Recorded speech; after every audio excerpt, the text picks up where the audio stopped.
이제는 조금 재밌는 영역으로 이제 넘어가 보겠습니다. 공공 데이터 활용한 이제 창업 사례를 간단하게 알아볼 건데, 이제 크게 보면 이제 공공 데이터를 활용한 창업 사례는 이제 데이터 기반 정보 제공 서비스와 이제 분석 및 컨설팅 서비스, 가공 및 판매 유통 서비스가 있습니다. 이제 이 세 분류를 어떻게 나눴냐라고 질문을 하신다면, 과거에 한번 세계은행에서 이제 공공 데이터를 활용하는 서비스 유형별로 한번 분석을 한 보고서가 있었습니다. 이제 그 본 보고서에는 총 5개 유형이 나왔는데, 국내 실정에는 이제 이렇게 3가지 유형만 사실 취합이 돼서 우리도 이제 큰 틀에 맞는 이제 해외에서 분류하는 분류 체계에 기반한 데이터 서비스 사례들을 한번 정리를 해보자라는 취지로 기반 정보 제공 서비스, 분석 및 컨설팅 서비스, 가공 및 판매 서비스로 나눠서 소개하도록 하겠습니다. 일단 이제 본 사례를 이제 제가 설명하기 이전에 간단하게 데이터 활용 사례를 하나 청취하도록 하겠습니다. 그냥 화장실 가고 싶으면 화장실 가고, 정수기 보면 물 마시고. 근데 내 욕구인데 이거를 스스로 못하는 게 장애인이에요. 그냥 이렇게 보이는 사람들이 눈을 이렇게 가린다고 해서 그냥 안 보인다라고 느끼는 거랑 전혀 다른 거거든요, 시각장애. 집을 못 찾아가서 3시간 동안 앉아있거나 찾지 못했다는 얘기를 좀 들으면서 이건 꼭 해야겠다. 저는 솔직히 말하면 한 번도 흔들린 적이 없습니다. 안녕하세요. 저희는 사람을 위한 AI 기술을 만드는 LBS 테크의 이시원입니다.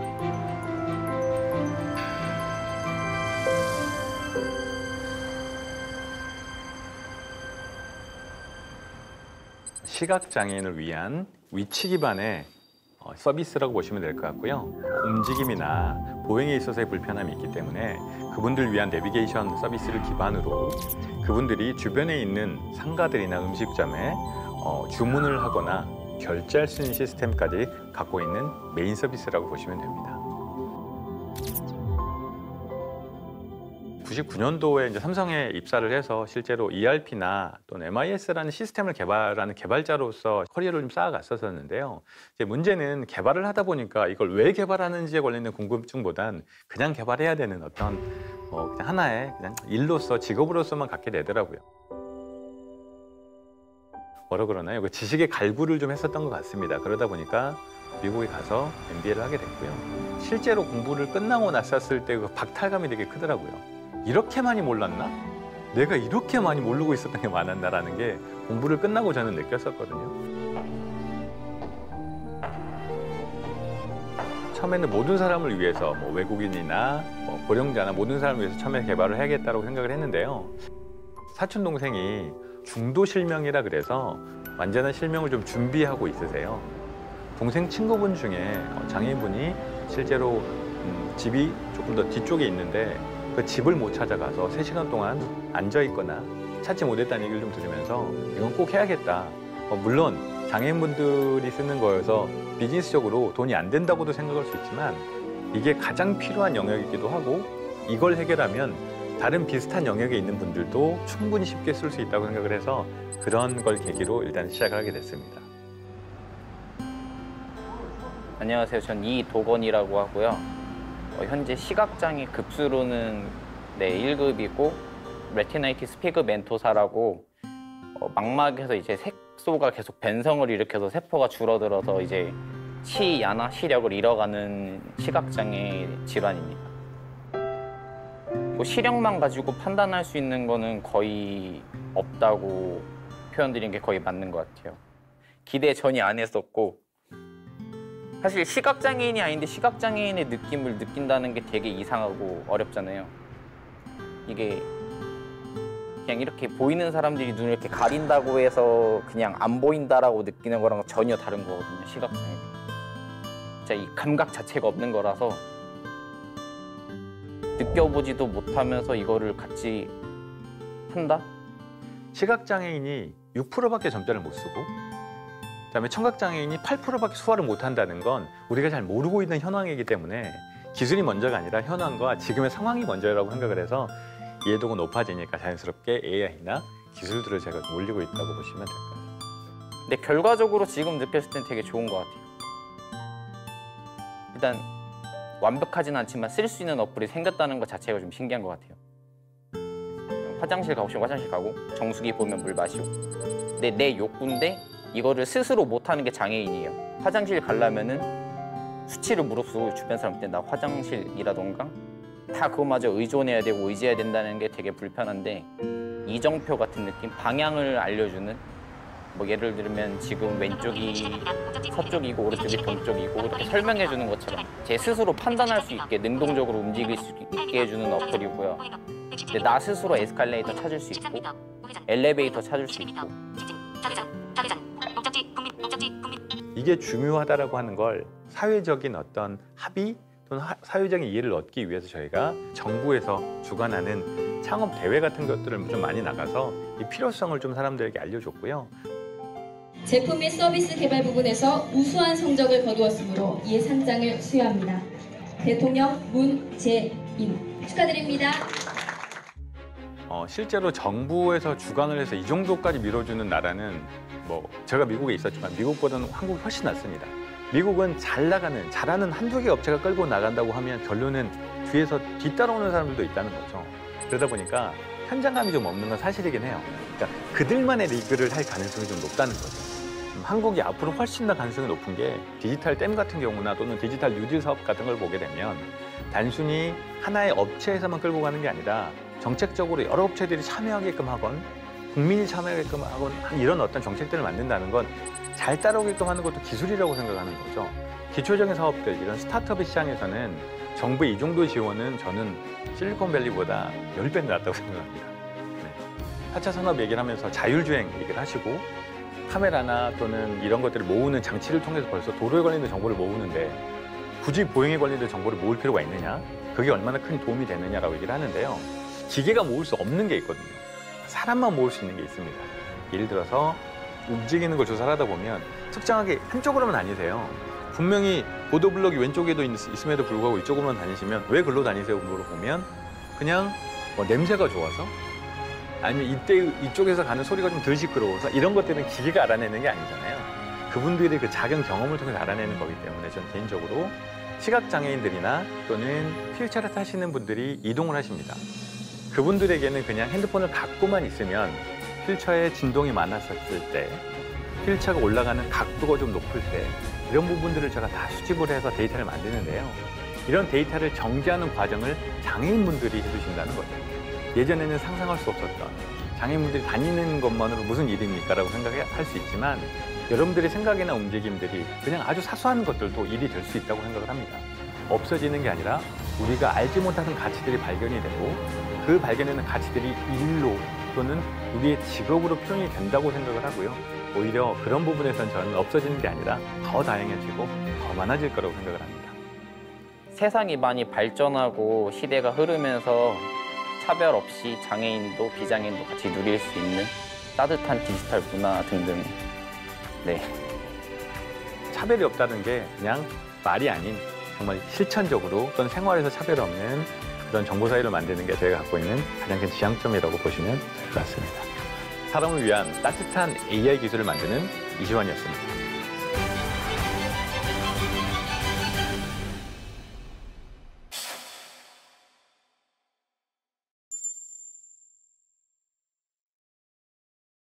네, 영상 잘 보셨나요? 네, 일단 첫 번째 유형부터 간단하게 말씀을 드리겠습니다. 일단 데이터 기반 정보 제공 서비스라는 거는 일단 각 영역마다 이제 가장 공통적인 내용은 이 부분일 것 같습니다. 공공 데이터만 가지고 서비스는 하진 않습니다. 절대로 그런 생각을 하시면 안 되고요. 공공 데이터만 가지고 서비스하는 이런 기업도 있지만 사실 대부분 어떻게든 다른 영역의 민간 데이터가 결합이 되어서 같이 활용된다라는 거, 이거는 이제 앞에 소개했던 세 가지 유형들도 다 공통되는 부분이기 때문에 이 부분은 공공 데이터와 민간 데이터가 같이 섞여서 서비스가 된다라는 거는 기본적으로 일단 알아두시고 진행을 하시면 좋을 것 같습니다. 그래서 데이터 기반 정보 제공 서비스의 경우는 공공 데이터와 이제 민간 데이터가 같이 결합을 하여 이제 기존의 서비스에 기존의 이제 자체 서비스에 데이터를 활용하여 단순 정보를 유통을 한다. 이 부분이 중요한 것 같습니다. 단순 정보를 유통한다. 그냥 이제 공공 데이터든 기상 정보든 무엇이든 교통 정보든 받아서 그 정보를 고객들에게 단순히 그냥 보여주는 서비스인 거죠.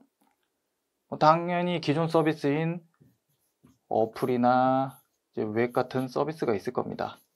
이 서비스에 공공 데이터를 포함을 하는 거죠. 오픈 데이터를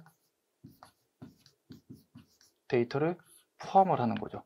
그리고 그 정보를 단순히 일반 고객들에게 노출을 하면서 서비스를 진행하고 있습니다. 가장 먼저 나왔던 유형이고 현재 가장 많은 유형입니다. 그렇기 때문에 빨리 나왔고 가장 오래됐기 때문에 성과도 지금 가장 많이 나오고 있는 서비스라고 할 수 있습니다. 근데 이제 서비스 구조가 굉장히 단순하기 때문에 사실 거래 유형이 보면 대부분 일반 고객, 국민들이 고객이 대상이 됩니다. 그래서 주로 하는 서비스 모델이 이제 수익 구조는 B2C가 되는 경우가 많았습니다. 그래서 하나하나 이제 사례를 간단하게 알아보면, 김기사라는 서비스가 있습니다. 현재는 이제 카카오 랩이라는 서비스로 사업을 진행을 하고 있는데, 다들 카카오 랩이라는 서비스는 제가 말을 하지 않아도 대부분 잘 아실 거라 생각합니다. 실시간 교통 정보나 여러 가지 길 찾기 서비스를 종합적으로 제공해주는 내비게이션 서비스입니다. 근데 이 내비게이션을 만들기 위해서, 그 서비스를 만들기 위해서 여러 가지 데이터가 굉장히 필요했습니다. 여기에는 있진 않지만 교통 정보나 지도 정보, 다양한 데이터들이 필요한데, 이제 대표적으로 이제 도로 이종표 정보, 세주소 정보, 유가 가격 정보, 이런 데이터들을 공공 데이터로 제공을 받아서 내비게이션에 이제 이렇게 보이는 곳에 다 표현을 하고 사용자들에게 내비게이션 서비스를 제공하는 서비스입니다. 그래서 이제 다운로드 같은 경우는 과거에 굉장히 일칙천만 건을 돌파를 했고, 그리고 서비스의 우수성을 검증받아 카카오에 626억 원의 인수가 되었던 가장 대표적인 오래된 사례입니다. 그리고 두 번째로는 이제 굿닥이라는 서비스가 있습니다. 최근에 아마 마스크 서비스를 한다고 가장 많이 보셨을 거라고 생각합니다. 굿닥 서비스 같은 경우도 굉장히 단순합니다. 증상별, 테마별, 인근 지역 병원과 약국을 찾아주는 서비스입니다. 보시는 것처럼 내가 있는 위치에 어떤 약국들이 있는지 이런 약국을 조회해주고 찾아주는 서비스고, 이제 그런 약국에 대한 위치 정보를 공공 데이터로서 이제 제공을 받았던 거죠. 병원 약국 정보랑 위탁병원 위치 정보. 주요 성과로서는 이제 국내 의료 정보 앱에 1위를 하고 있고, 이제 일본의 서비스 확대를 하였습니다. 그리고 이 기업 같은 경우는 이제 18년도에 코스닥 상장을 하면서 현재는 연매출 560억 원을 달성을 한 굉장히 성과를 많이 낸 기업 중에 한 기업입니다. 근데 이제 로겟롤과 굿닥 서비스가 사실 데이터를 받아와서 단순히 사용자들에게 제공해주는 이런 유형을 하고 있습니다. 그런데 이제 그러면 데이터를 받아서 그냥 도움이 됐다고 하는데 도대체 어떻게 내부적으로 진짜 도움이 됐는지 간단하게 말씀을 드리면, 이런 데이터들을 원래 같으면 직접 인력을 투입을 해서 데이터를 구해야 돼요. 수집을 한다고 표현을 하죠. 그리고 그렇게 수집을 해서 정제를 해서 서비스에 입혀야 되는 게 이 서비스 개발의 가장 중요한 부분인데, 이제 이런 방대한 양의 데이터를 인력을 투입해서 구하는 것도 굉장히 어렵지만, 이 데이터가 정확한 데이터인지 아닌지에 대한 검증도 불확실한 상황입니다. 근데 이제 이런 데이터를 공공 데이터로서 정부로부터 제공을 받으니까 인력에 대한 효율적인 운영이 가능하게 된 거죠. 데이터를 쓰겠다, 이제 데이터를 제공받으니 데이터를 수집을 위한 인력을 줄이고, 그 인력이 줄어드니 당연히 인건비가 줄겠죠. 그 인건비가 줄어들면 그 인건비로 다른 데 서비스 개발에 마케팅이나 다른 쪽에 이제 자원을 투입을 할 수 있게 된 거죠. 그렇기 때문에 데이터를 받아와서 사업의 효율화를 좀 더 강화했다. 그리고 서비스의 고도화를 했다. 뭐 이런 큰 장점들을 회사에서는 이제 큰 메리트라 생각을 하고 활용을 한 사례들입니다. 네, 야놀자와 직방이라는 서비스를 간단하게 알아보겠습니다. 야놀자 같은 경우는 다들 아시죠? 숙박 예약 서비스입니다. 그렇기 때문에 핵심 기능은 사실 숙박에 대한 예약 서비스인데, 숙박 예약에 대한 서비스에서 공공 데이터가 사실 직접적으로 활용되고 있지는 않습니다. 그런데 이제 이 야놀자 같은 경우는 이제 숙박을 어느 지역에 예약을 한다면 그 지역에서 어떤 관광 정보가 있는지, 어떤 축제 정보가 있는지 사용자들에게 함께 제공해주는 서비스로 거듭났습니다. 그렇기 때문에 지역 축제랑 관광 정보를 지자체나 이제 관광공사로부터 제공을 받아서 어느 지역에, 어느 지방 지역에 갔을 때 숙박을 하면 그 지역에 있는 축제나 관광 정보를 함께 제공하면서 서비스를 조금 더 풍성하게 확대했던 케이스입니다. 뭐 주요 성과로서는 이제 1000만 다운로드를 달성했고 연매출은 3천억 원을 달성한 큰 기업입니다. 직방 같은 경우는 뭐 이 서비스 같은 경우도 제가 특별히 소개를 할 필요가 있는지는 잘 모르겠습니다. 이제 인근 지역에 있는 부동산 정보를 조회해주고 찾아주는 서비스입니다. 뭐 활용 데이터로서는 부동산 기초자료 및 전월세 실거래가 정보를 한국감정원으로부터 받아서 고객들에게 유통을 해주는 서비스를 하고 있습니다. 과거의 직방 같은 경우는 이제 뭐 부동산 정보를 자체적으로 이제 알바를 써서 이제 수집을 해서 유통을 했었습니다. 근데 이제 그렇게 수집을 하는 데이터가 굉장히 한계가 있겠죠. 특히나 이제 전국 단위의 데이터 수집을 하려고 하면 어떻게 인력을 투입을 해서 한 개의 스타트업이 감당을 하겠습니까?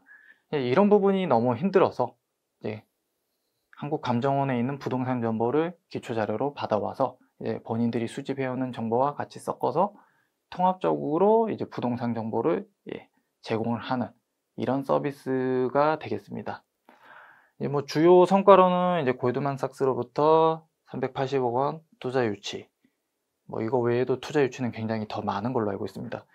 그리고 1000만 다운로드 달성, 연매출 415억 원 달성. 뭐 돈을 많이 번 기업인 거죠. 다음은 이제 IM스쿨이라는 서비스를 소개하겠습니다. 현재는 사실 IM컴퍼니라는 회사에서 하고 있지는 않고요. NHN에서 인수를 해서 IM스쿨이라는 서비스는 NHN에서 지금 제공을 하고 있습니다. 이 서비스 같은 경우도 굉장히 단순합니다. 학교 정보를 공공 데이터로 급식 정보랑 학교 정보를 학교 일정, 학교 뭐 알림장 이런 정보를 받아와서 자녀들의 학교 소식인 이제 급식이랑 이제 공지사항, 이제 알림 정보를 통합적으로 학부모에게 제공해주는 서비스입니다. 단순히 우리 어릴 때 쓰는 가정연락부라는 거 아시죠? 이런 가정연락부에 들어갈 만한 정보들을 어플을 통해서 그냥 학부모들에게 제공해주는 겁니다. 어떻게 보면 그냥 이제 학교 홈페이지에 가서 충분히 알 수 있는 정보를 굳이 뭐 그렇게 훌륭한 정보라고 이런 이제 어플을 통해서 받고 그게 이렇게 돈을 벌었을까라는 생각을 하는데, 특이한 거는 사실 학부모들에게 정보를 제공한다는 거는 고객을 이제 학부모들을 끌어들이기 위한 수단이고, 실제로 수익을 내는 거는 학부모들이 많이 참여하는 이제 어떻게 보면 하나의 플랫폼이 된 서비스인데, 이제 여기 보시면 이제 더 메뉴가 뒤에 있는데 보이질 않는데 학원들을 연계해주는 서비스를 하고 있습니다.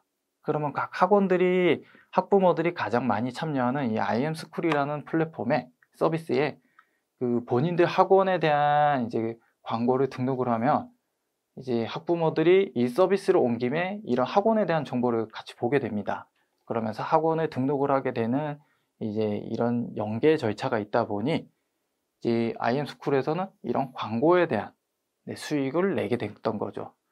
이런 모델이 굉장히 좀 인정을 받아서 우리나라뿐만 아니라 대만에서도 교육 부분 1위를 달성을 했고, 뭐 지금 보도자료를 통해서 제가 확인한 바로는 한 90% 학교에서 이 어플을 적용을 해서 도입을 했다라는 걸로 나타나 있습니다.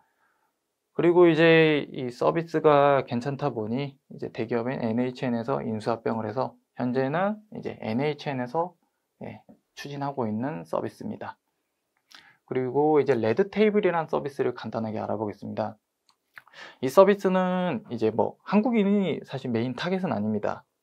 외국인 대상으로, 정확하게 중국인입니다. 외국인 대상으로 한국인에게 인기 있는 레스토랑을 추천하는 서비스입니다. 다시 말하면 외국인이 한국을 방문했을 때 단순히 이제 관광 정보를 보고 맛집을 찾는 게 아니라 외국인 입장에서 한국인 현지인들이 가장 좋아하는 인기 있는 메뉴를 경험해보고 싶다라는 니즈를 발굴해서 그 메뉴를 외국인들에게 추천해주는 서비스입니다. 그래서 이제 음식을 추천하기 위해서는 당연히 이제 관광 정보랑 상권 분석 정보를 가져와서 이제 분석을 한 후 이제 외국인들에게 레스토랑을 추천을 해주는 서비스로 사업을 진행을 하고 있습니다. 뭐 주요 성과로는 이제 공공데이터 창업경진대회에서 대통령상을 받았던 기록이 있고, 이제 동문 파트너스와 같은 투자사로부터 총 12억 원을 투자 유치를 받았던 성과가 있습니다. 이제 두 번째로 데이터 분석 및 컨설팅 서비스에 대해서 한번 알아보도록 하겠습니다. 사실 앞에 있는 이제 소개했던 이제 서비스, 데이터 기반 정보 제공 서비스는 단순히 정보를 기존의 서비스에 유통을 한다는 특징뿐이 없었습니다. 근데 이제 이쪽 영역은 마찬가지로 공공과 민간 데이터를 같이 섞어서 가공 및 분석 후 자체 경영 효율화 또는 이제 컨설팅을 위한 서비스로서 이제 제공을 한다는 게 특징입니다. 그렇기 때문에 가장 중요한 것은 사실 가공도 그렇게 중요하진 않습니다. 분석을 해서 자체 경영 효율화와 다른 기업의 컨설팅을 도와주는 서비스를 한다는 게 이 서비스 유형의 특징입니다. 그러다 보니 이제 자체 경영과 컨설팅을 한다는 측면이 있다 보니 주요 고객이 앞에 있던 이제 단순 정보 제공 기업은 일반 고객이 메인이었다면, 여기는 이제 기업들에게도 서비스를 할 수 있고 정부기관에게도 서비스를 하는, 어떻게 보면 서비스를 수혜를 받는 대상이 굉장히 더 늘어나게 된 케이스인 거죠. 그러면 일단 이것도 사례를 간단하게 알아보기 전에 분석 및 컨설팅 사례에 대한 하나의 영상을 보도록 하겠습니다.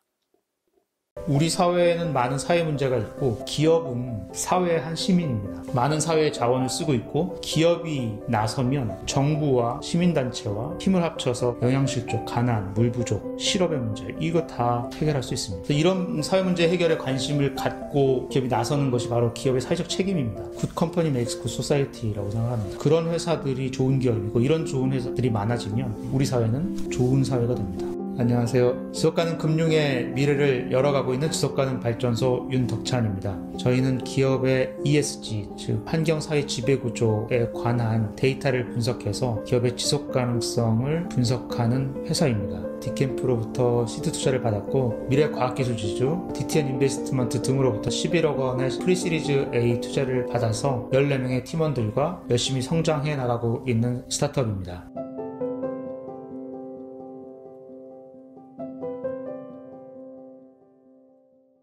예전에 기업의 사회적 책임이라고 하는 거는 이윤을 창출하는 것이라고만 생각을 했습니다. 기업은 주주가치를 높이는 것. 하지만 그런 시각 때문에 환경을 오염시키거나 또 아동노동을 하게 하거나 분식회계를 몰래 하는 일들이 발생을 했고, 결국 이것이 사람들한테 알려지게 되면서 많은 비난을 받게 됐습니다. 지금은 기업은 환경, 직원, 소비자를 잘 고려하고 지역사회에 커뮤니케이션하고 지배구조가 건전하고 투명한 회사를 좋은 기업이라고 하고 지속가능한 회사라고도 합니다. 그래서 많은 기업들이 기업의 사회적 책임 활동을 한다, 열심히 한다고 하지만 모두 다 그런 건 아닙니다. 일부 회사들은 하는 척하거나 거짓말을 하기도 하죠. 언젠가 한 번은 한국 기업이 그러한 글로벌 지속 가능성 평가에서 전 세계에서 가장 지속 가능한 기업으로 선정된 적이 있습니다. 전 LG환경연구원이었고 지속 가능 경영 관련한 컨설팅을 오래 해왔습니다만 한국 기업이 전 세계에서 가장 지속 가능한 기업으로 선정된 적이 없었습니다. 그해 동시에 3개 회사가 선정이 됐고 그 3개 한국 회사를 컨설팅한 회사가 하나였습니다. 어떻게 내가 알고 있는 그 회사가 언제 그렇게 전 세계에서 가장 훌륭한 회사로 바뀌었는지 되게 궁금해했고 놀라워했습니다. 그리고 어떻게든 그 컨설팅한 회사에 들어가고 싶었습니다. 그 회사에 입사를 했었는데 입사한 지 한 달 만에 나왔습니다. 그 회사는 지속가능 경영 컨설팅을 한 게 아니었습니다. 글로벌 평가 기관으로부터 어떻게 평가를 잘 받을 수 있는지 소위 말해서 모범 답안을 써주는 컨설팅을 했습니다. 이건 사기다라는 생각이 좀 들었고 전 세계에서 가장 유명한 기관들이 평가하는 것도 사실은 문제가 많이 있구나. 기업을 분석하는 데 있어서 그 데이터를 그 기업한테 받습니다. 설문지를 그 기업한테 주고 거기에 답을 해주면 그걸 데이터 소스로 해서 분석해서 이 회사는 이렇다라고 합니다. 그 구조적인 문제를 바꾸지 않으면 안 된다. 컨설팅 비즈니스 자체를 바꿔야 된다. 해답은 데이터에 있다고 생각을 했습니다. 데이터에 팩트가 있고 그 팩트를 분석해낼 수 있으면 뭐 연탄만 나르고 또는 뭐 김장만 좀 해주고 착한 척하는 회사인지 아닌지를 구별할 수 있다고 생각을 했습니다. 그래서 저희는 기업한테서 그런 정보를 받지 않으려고 했고 그래서 발견한 데이터가 바로 공공 데이터와 뉴스 데이터입니다. 기업들의 성과에 관련한 것들은 정부한테 보고를 하고 있습니다. 그래서 정부는 어느 회사가 좋은지 어느 회사가 문제가 있는지 알고 있습니다. 다만 분석하지 않고 있을 뿐이죠. 그 정보를 가지고 저희가 필요한 정보들을 가져와서 분석을 합니다. 기존에 분석하는 데 있어서는 ESG 애널리스트라고 하는 분들이 분석을 합니다. 문제점 중에 하나가 이제 A라는 회사를 분석하는 데 있어서 평가기관마다 어떤 회사는 되게 안 좋게 보고 어떤 회사는 되게 좋게 봅니다. 그 이유는 보는 기준들이 다르기 때문인 거. 데이터 분석 기술이 많이 발전되어 있고 중립성, 객관성이 문제된다고 한다면 충분히 사람의 개입을 최소화해서 할 수 있겠다. 저희가 크게는 2가지가 있습니다. 퍼포먼스 분석하고 인스턴트 분석이라고 하고 2가지를 같이 봐야 그 기업을 제대로 이해할 수 있습니다. 퍼포먼스 분석이라고 하는 건 기후변화 이슈가 중요한 이제 제조업 같은 경우는 온실가스는 얼마나 줄이고 있지, 물을 좀 얼마나 재활용하고 있지, 남녀 고용 비율은 얼마나 되지, 비정규직은 얼마나 고용하고 있지, 그런 요소들을 가지고 분석하는 겁니다. 하지만 관리 시스템을 도입하는 거와 실제로 그게 작동하는 건 다릅니다. 예를 들어서 화학물질 관리 시스템을 잘 도입하고 있다고 얘기를 하더라도 화학사고가 발생할 수 있습니다. 분석해봤더니 최근 5년 사이에 화학사고가 매년 있었다. 사람이 죽었다 계속. 이 화학물질 관리 시스템이 잘 작동하지 않는 것이죠. 결론적으로 화학물질 관리가 정말 안 되는구나. 앞으로도 계속 그런 문제가 발생할 수 있고 더 큰 문제가 발생할 수 있다라는 걸 인스턴트 애널리시스 또는 컨트로버셜 이슈 분석을 통해서 알 수가 있습니다. 지금도 그렇지만 초기에는 굉장히 힘들었습니다. 이런 비즈니스를 할 겁니다라고 할 때도 이런 정보 누가 사나? 그냥 검색하면 다 나오는 거잖아. 사기꾼이라는 소리도 많이 들었죠. 정부 지원도 사실 많이 떨어졌죠. 수백 번 떨어졌죠.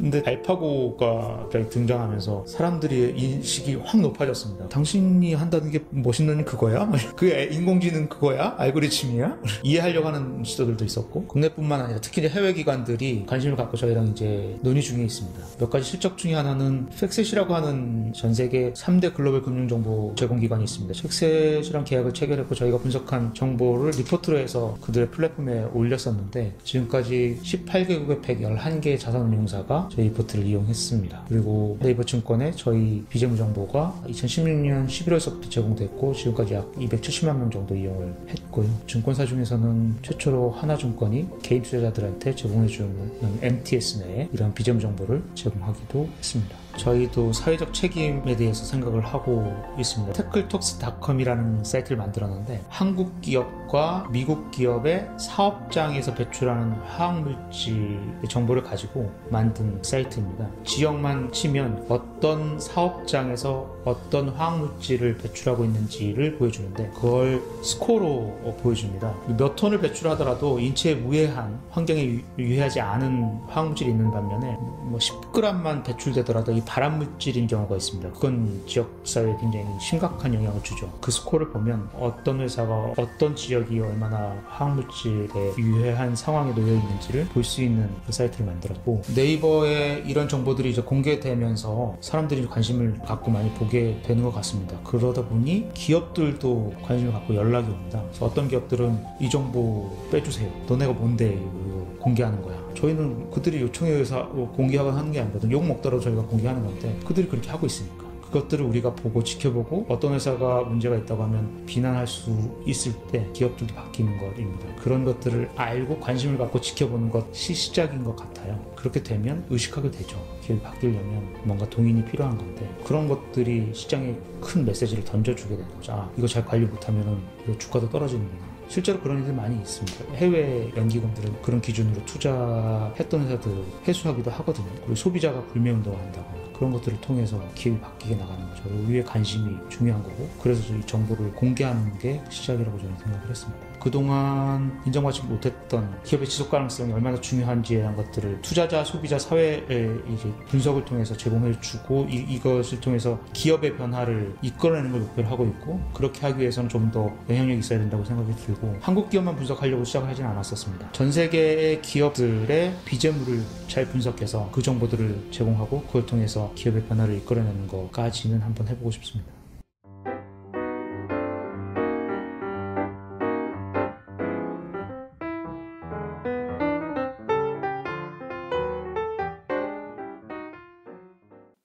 네, 영상 잘 보셨나요? 네, 분석 및 컨설팅 서비스 사례를 몇 가지 알아보도록 하겠습니다. 일단 날씨 경영이란 서비스로 파리바게트에서 활용한 사례를 한번 말씀드리겠습니다. 파리바게트는 단순히 빵을 파는 기업이죠.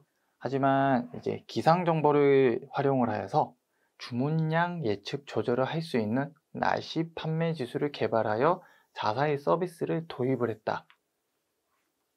앞에서 설명했던 자체 경영 효율화를 했다라는 사례가 됩니다. 그래서 이게 무슨 말이냐라는 생각을 하실 수 있을 거예요. 이제 파리바게트에서 이제 과거에 한번 분석을 해봤던 거예요.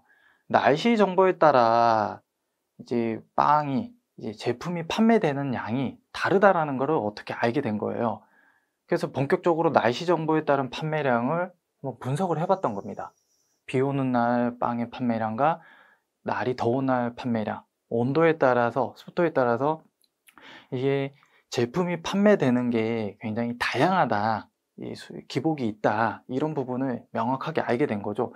그래서 날씨 정보에 따라 판매량을 분석을 했고 날씨에 맞는 제품 판매 수량을 예측을 할 수 있게 됐고 그러면서 이제 매장이나 이런 곳에 그날 판매할 수 있는 빵의 양을 정확하게 제품의 양을 알 수 있으니 빵이라는 건 상하는 제품이잖아요.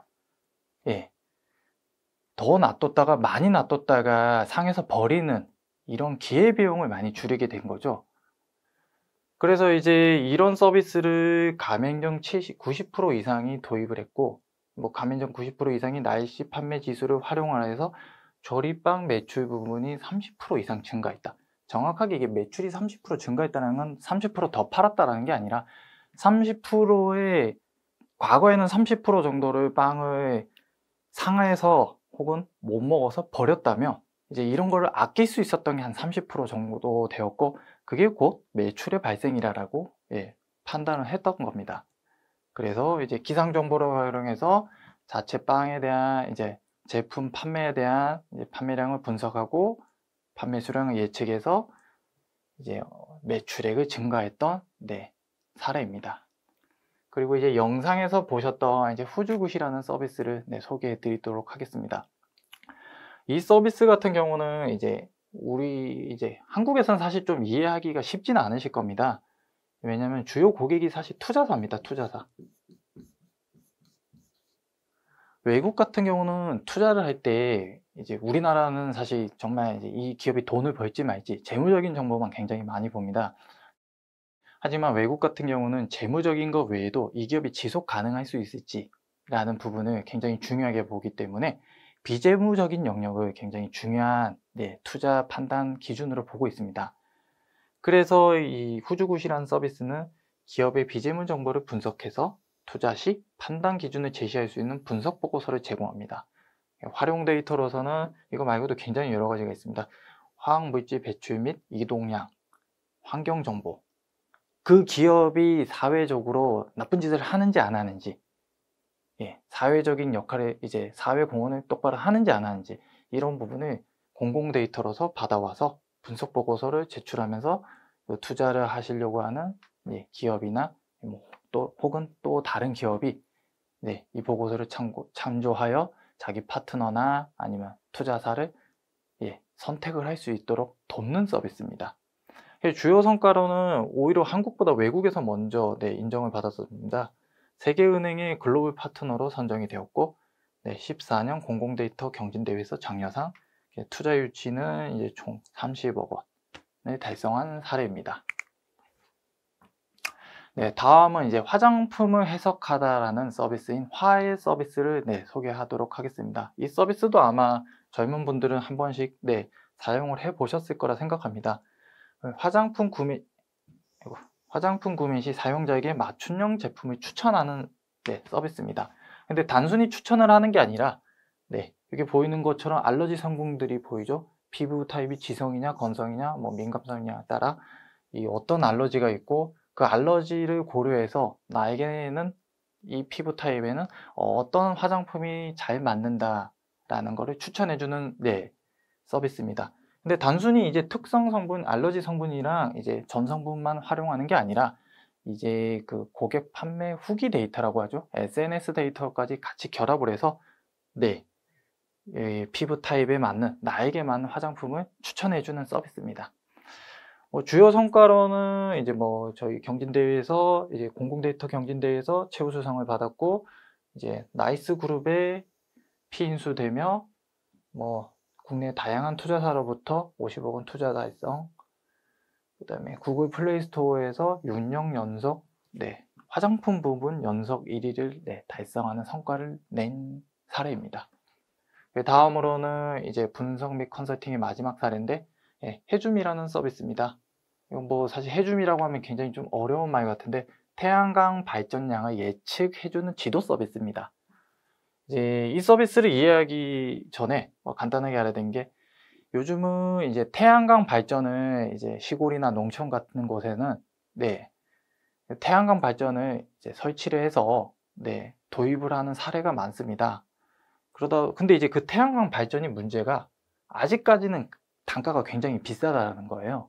그래서 이제 선뜻 태양광으로 할지 아니면 다른 대체 에너지원으로 난방을 할지 굉장히 혼란스러운 사람들이 있는 거예요. 어떤 거를 도입하는 게 나한테 이득이 되는지 이런 것들을 궁금해 하실 분들이 이제 이 서비스를 쓰면 도움이 되는 거죠. 서비스 내용은 여기 이게 햇빛 지도입니다. 햇빛 지도 위에서 가상으로 태양광을 설치하고 발전량과 수익성을 분석해주는 서비스입니다. 이쪽 서비스, 이 지도에 이제 제가 어떤 거를 면적이 어떻게 되는 집을 하고 발전량을 어떻게 하겠다, 얼마 수치를 입력을 하면 이게 몇 년 안에 발전 단가나 수익성이 얼마 나올 수 있다라는 것을 분석을 해서 이렇게 제공을 해주는 겁니다. 이런 서비스를 만들기 위해서는 건축물 대장 정보랑 이제 태양 기상 자원 지도 정보, 이제 이 자원 지도 정보라는 게 데이터 이름이 굉장히 어려운데 태양 에너지 위치에 따른 태양 에너지를 얼마나 받을 수 있는지 알려주는 정보입니다. 이런 정보를 가지고 분석을 해서 발전량과 수익성을 고객들에게 알려주는 이런 분석 서비스입니다. 그래서 이제 해준 서비스 같은 경우는 퍼스코 기술투자나 이제 다양한 투자사로부터 30억 원 투자 유치를 하였고 태양광 발전 사업자 선정이 2년 연속으로 된 괜찮은 사례로 알려져 있습니다. 이제 마지막 유형입니다. 사실 이제 이 유형 같은 경우는 국내에서는 아직은 많이 없는 유형입니다. 데이터를 가공을 해서 판매하는 유형입니다. 미국에서는 이제 이런 사업을 하는 분들을 데이터 브로커라고 부르는데 아직 국내에서는 사실 정식적으로 쓰는 용어는 아니고 서비스의 특징이라고 하면 여기는 무조건 일단 판매를 하기 위해서 그냥 판매를 할 수도 있지만 대부분 가공을 하고 판매합니다. 그렇기 때문에 데이터를 가공한 후 서비스에 바로 적용 가능하도록 판매를 한다라는 게 다른 이제 서비스와의 좀 차이점입니다. 제일 중요한 단어가 가공을 하고 그 데이터를 판매를 한다라고 볼 수 있습니다. 그래서 아마 주요 고객은 정부 기관이거나 이제 기업일 경우가 많습니다.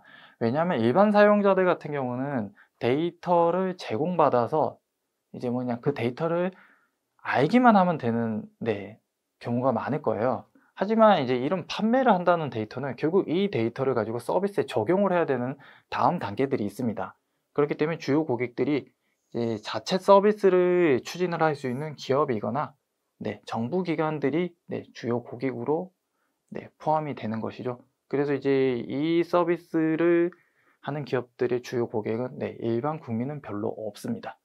그리고 아직까지는 사실 이제 우리나라도 아까 데이터 활성화 전략에 힘입어 본격적으로 19년부터 데이터 가공 및 판매를 하는 사업자들이 나타나기 시작했습니다. 실질적으로 이제 민간 영역의 데이터 활성화는 19년부터 이루어졌다고 보시면 되는데 이제 초기 단계다 보니 아직까지는 우수하다고 말할 수 있는 사례들이 뭐 그렇게 많이 있지는 않습니다. 그래서 대표적으로 한 2개 정도를 좀 추려서 한번 알아보도록 하겠습니다. 중국어 지도 API라는 서비스가 있습니다. 뭐 SMB 소프트라는 회사에서 판매를 하는 데이터인데 이제 중문 관광 정보랑 이제 국토부의 지도 정보를 이제 같이 결합을 해서 이제 중국어 관광 및 지도 정보를 재가공하여 API 형태로 판매하는 서비스를 하고 있습니다. 뭐 이런 서비스를 그럼 과연 이런 API를 과연 누가 살까라는 고민을 하실 수 있을 거예요. 중국인 대상으로 관광 서비스를 하는 개발자들입니다. 앞에 보셨던 레드테이블 같은 회사들이 이런 데이터가 필요한 거죠. 왜냐하면 실제로 이제 두 기업이 거래를 했던 이력이 있습니다. 레드테이블이라는 회사는 이제 중국인들 대상으로 맛집을 추천하기 위해서 지도에 중국어를 입혀야 된다는 이런 가공 작업이 필요했었던 거예요. 하지만 이렇게 API 형태로 중국어 지도가 나올 수 있도록 관광 정보가 지도에 입혀서 중국어로 번역된 관광 정보가 지도에 입혀서 나올 수 있도록 데이터를 판매를 한다면 이제 그 기업 입장에서는 레드테이블 같은 중국어 서비스를 하는 기업 입장에서는 그냥 데이터를 사서 서비스에 적용만 하면 되는 거죠. 오히려 자체적인 인력을 통해서 데이터를 결합하고 이제 적용하는 게 이런 판매자들로부터 데이터를 사서 하는 것보다 또 효율성이 낮다라고 생각한 거죠.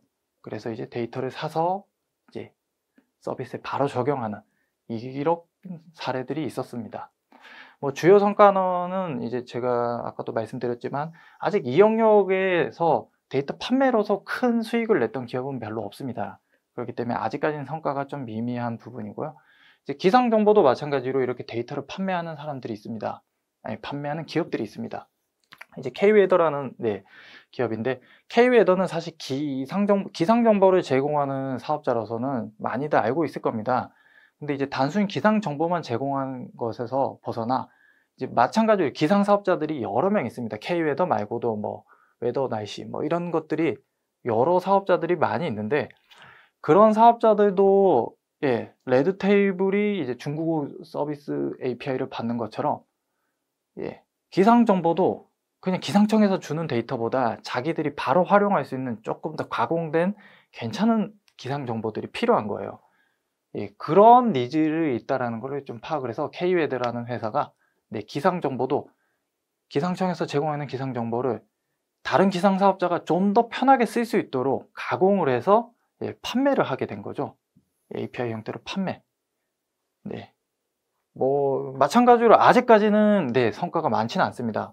K웨더 자체 회사에 대한 성과는 굉장히 많지만 이 데이터를 판매를 했던 성과는 아직까지는 뭐 엄청나게 많지 않아서 뭐 시대적으로 아직은 초기 단계이기 때문에 성과가 없다라는 거 정도는 좀 이해를 하시면 좋을 것 같습니다. 지금까지 이제 저희가 3가지 영역의 이제 데이터를 활용해서 서비스를 하는 유형들을 한번 파악해 봤었습니다. 단순히 정보를 제공해 주는 사람이 있고 그 데이터를 분석해서 자체 경영 효율화나 이제 컨설팅을 하는 유형도 있었고 지금 보는 것처럼 데이터를 가공해서 판매하는 사업을 하는 분들이 있었습니다. 이제 뭐 마지막 파트입니다. 지금까지 4차 산업혁명이 뭐였고 데이터가 얼마나 중요한지 확인을 했고, 그 중에서 민간과 공공 영역의 데이터 중 공공 데이터 정책과 이제 주요 사례들을 확인을 해봤습니다. 그러면 이제 공공 데이터를 활용을 해서 데이터가 4차 산업혁명에 중요한 역할을 했고, 그 데이터를 가지고 창업을 하는 사람들이 많았고, 그 창업을 했던 사례들이 앞서 설명했던 다양한 사례들이 있었다. 여기까지가 이제 본 강의의 주요 흐름입니다. 그러면 이제 데이터를 가지고 창업을 하려고 하는데 맨땅에 헤딩을 하실 수는 없잖아요. 그래서 데이터를 활용해서 창업을 하는 정부에서 지원해주는 사업이 어떤 게 있는지 한번 간단하게 알아보도록 하겠습니다. 네, 첫 번째로는 범정부 공공데이터 활용 창업 경진대회입니다. 네, 뭐 일반적으로 아시는 경진대회랑 똑같습니다. 하지만 이제 하나의 특징을 말씀드리면 공공데이터를 활용을 하는 창업 경진대회다. 이 정도로 알아두시면 되고, 또 두 번째 특징은 국내에서 데이터 활용 경진대회 중에선 가장 크고 규모가 가장 크고 가장 오래되었다. 뭐 이런 장점이 있습니다. 그렇기 때문에 이쪽에서 상을 받았다는 것은 데이터를 활용한 서비스 중에 내가 스타트업 중에는 조금 우수하다라고 검증을 좀 받을 수 있는 대회인 거죠. 뭐 대회 참여는 사실 예선이라는 게 있고 본선이라는 게 있습니다. 그리고 본선을 통해서 최종적으로 10명을 선발해서 대국민 투표를 하는 왕중왕전이라는 게 있고요. 그래서 이 일정은 사실 해마다 조금씩 바뀌는데, 올해 같은 경우는 현재 이제 왕중왕전을 준비를 하고 있는 단계가 됐는데, 통상적으로는 이제 3월부터 8월까지 각 기관별로 총 20몇 개, 올해는 이제 총 31개 기관이 참여를 해서 리그를 진행했는데, 리그마다 이제 예선을 치르고, 거기서 이제 각 수상자들만 모여서 통합 본선을 55개 팀이 모여서 통합 본선을 치르고, 그 중에서 가장 우수한 10개 팀을 선발하여 마지막 대국민이 평가를 하는 최종 피칭에서 1등부터 10등까지 나뉘어지게 됩니다.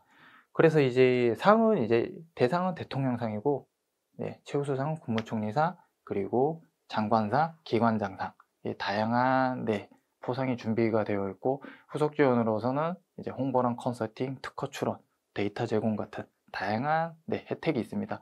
그렇기 때문에 아이템이 있고 생각이 있으신 분들은 이번 공공데이터 활용 창업경진대회라는 사업을 통해서 한번 첫 출발을 내딛는 것도 하나의 창업 사업에 도움이 되는 영역이라고 생각합니다. 두 번째로는 이거는 경진대회와 다르게 창업을 실제적으로 지원을 해드리는 사업입니다. 그래서 창업지원 협업 프로젝트라는 사업이고요. 공공데이터 활용 아이디어 발굴부터 자금 지원, 해외 진출, 창업 전 단계에 걸친 종합 지원 프로그램이라고 보시면 됩니다. 단계는 창업을 지원을 하시는 분들마다 상황이 다르기 때문에 창업을 준비하는 단계, 사업화를 추진하는 단계, 어느 정도 커서 성장을 촉진하는 단계, 해외로 나가는 단계, 이 영역에 맞게끔 다양한 기관들이 다양한 사업을 지원을 하고 있습니다. 구체적으로 보면 이런 내용들이 준비가 되었습니다. 창업 준비에서는 교육이랑 주로 교육과 지재권 출원을 지원을 하고 있고, 사업화 부분에서는 보증과 일자리 체험, 데이터 활용, 그다음에 클라우드 서비스 지원, 이 사업화에 필요한 요소들만 제공하고 있습니다. 이 각 내용은 각 프로그램은 저희 한국정보화진흥원에서 하는 게 아니고요. 각각의 전문 기관들이 따로 배정이 되어 있습니다. 그렇기 때문에 밑에 보이는 가로 안에 있는 기관들이 이 본 사업들을 다 이어가 주신다고 보시면 됩니다. 그리고 성장 촉진은 사회적 기업 지원, 컨설팅, 기업 홍보, 투자 설명회 지원, 해외 진출은 해외 진출을 하기 위한 컨퍼런스 참여, 그 다음에 해외 진출 교육, 이런 것들을 지원해주는 사업입니다. 1년에 총 2번 정도 상하반기 나눠서 모집 공고를 공식적으로 하고 있습니다. 올해는 일단 하반기 공고가 마무리가 되었기 때문에 내년에도 특별한 문제가 있지 않으면 상반기에 공고가 나갈 사업이기 때문에 프로그램의 변화가 일부 있을 수는 있지만 큰 틀은 변화가 없으므로 한번 확인하시고 내년도에 참여를 하시면 사업화에 많은 도움이 되실 것 같습니다. 그리고 이제 오픈 스퀘어디라는 데이터 활용 기업을 위한 인큐베이팅 시설이 있습니다. 뭐 주요한 내용은 일반적인 인큐베이팅 시설과 비슷합니다. 협업 공간을 제공하고 시험 환경, 입주 공간을 제공을 합니다. 그리고 이제 기업 설명회를 IR을 도와주고 데이터 커넥션 데이라는 데이터 기업만 모이는 네트워킹을 제공해주고 있습니다. 그리고 이제 데이터 활용 교육과 맞춤형 컨설팅, 그리고 저희 협업 프로젝트 앞에 있던 협업 프로젝트와 연계된 사업을 같이 추진하고 있습니다. 전국에는 지금 총 6개가 있습니다. 이게 좀 예전 그림이라서 그런데 이게 광주에 하나, 네, 그리고 대구에 하나. 대구입니다. 대구. 광주 지역이 이쪽 맞나요? 네. 이렇게 총 6개 지역에 거점 지역을 나눠서 오픈 스퀘어디를 만나보실 수 있습니다. 네, 마지막 단계인 창업 지원 사업까지 이제 발표를 마무리했었습니다. 이제 강의를 마무리하기 앞서 간단하게 요약을 하자면 사실 4차 산업혁명이란 말은 어떻게 보면 이제 좀 진부한 단어일 수 있습니다. 원체 이제 오래되기도 했고 외국에서는 사실 4차 산업혁명이란 말보다 디지털 트윈이란 말을 더 많이 씁니다. 근데 이제 중요한 건 우리나라가 4차 산업혁명을 선도를 하겠다고 전략을 수립했고 그거에 맞춰서 다양한 세부 전략들이 나오고 있습니다. 근데 이제 이런 시대의 변화에 가장 중요한 거는 결국은 데이터와 AI가 핵심적인 역할을 한다라는 거죠. 근데 그런 AI를 잘 운영하고 서비스를 고도화하기 위해서는 양질의 데이터가 우선이 있어야 되고 이 데이터를 가지고 창업을 하는 사례들이 많았다. 그리고 창업을 하기 위해서는 이런 다양한 사례들이 있으니 그 사례들을 참고하고 마지막으로 이제 창업을 하기 위해서 어떠한 정부 지원 정책이 있는지, 정부의 지원 사업이 뭐가 있는지 뭐 이런 것들을 확인을 하시면 본 강의에서 그래도 하나쯤은 사업을 할 때 도움이 되시는 영역을 찾지 않을까라는 생각이 듭니다. 끝까지 온라인으로 진행을 하다 보니 좀 미숙한 점이 많았었는데 끝까지 놀라운 집중력으로 들어주셔서 감사합니다.